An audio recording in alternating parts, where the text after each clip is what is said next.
একটু খেয়াল করে দেখি আমরা কয়জন খালেস দিলে আল্লাহ তাআলাকে খুশি করার জন্য ইবাদত করতেছে।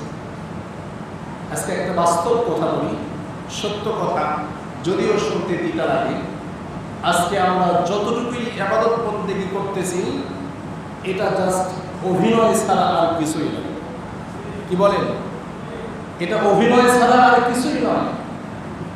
আমরা যে নামাজ পড়তেছি, আল্লাহকে সিজদা করতেছি, ইফতার পার্টি করতেছি, আমরা যে ইবাদতবন্দিগুলোই করতেছি এগুলো জাস্ট একটা অভিনয়।